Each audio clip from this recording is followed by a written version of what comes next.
The second story is about Dr. Christine Blasey Ford, according to reports ABC and others, has decided to drop her pursuit of allegations and charges against Brett Kavanaugh. Very interesting. As soon as he gets confirmed to the Supreme Court, all of a sudden she's not that interested in pressing charges or allegations anymore. I'm just saying, like I said, I'm just speculating, but she says that he ruined her life and, scarred her for life, and it was so terrible.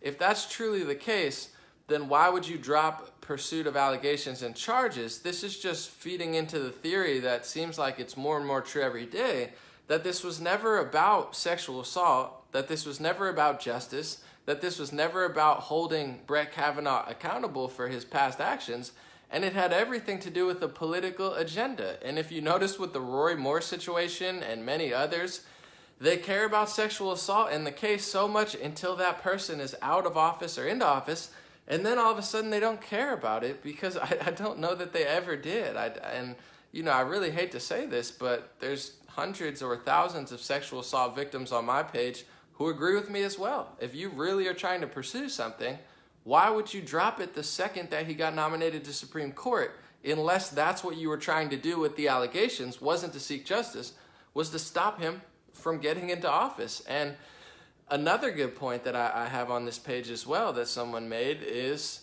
if you really wanted to hold someone accountable for something they did, why would you wait 35 years, first of all? Second of all, why would you take it to Dianne Feinstein, first of all? Second of all, third of all, fourth of all, and fifth of all, the media was freaking out about Russian collusion and foreign interference for the last 2 years. You don't hear anything about that these last 2 weeks, when reports that Dianne Feinstein was working side by side with a Chinese spy for 20 years. So I find it very, very interesting that Russian collusion, Russia, Trump, foreign collusion.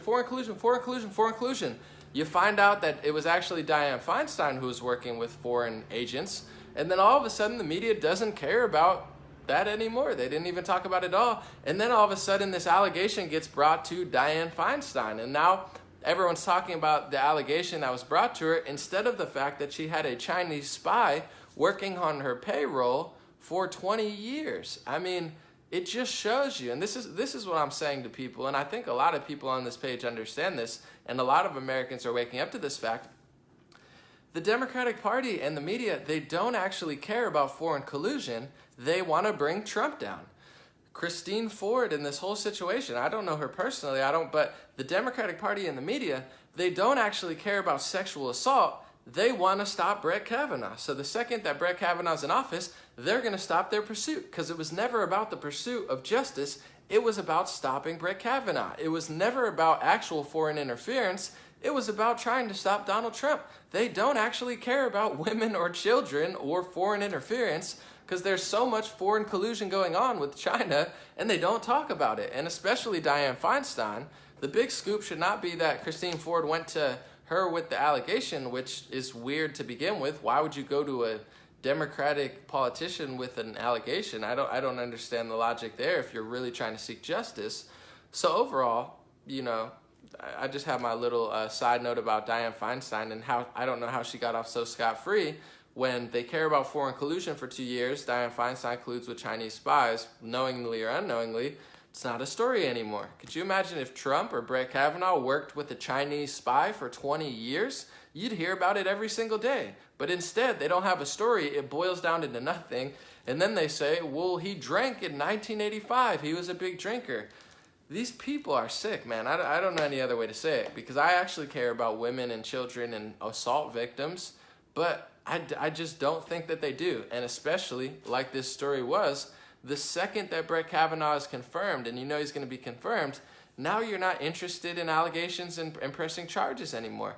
And personally, I think it has something to do with the fact that the more that you dig into this story, the more you find out there's a lot going against her, and it might backfire, because if you have a false allegation, you're threatening your friends, Leland Keyser, who said that they came at her and told her to change her story, to shift her story.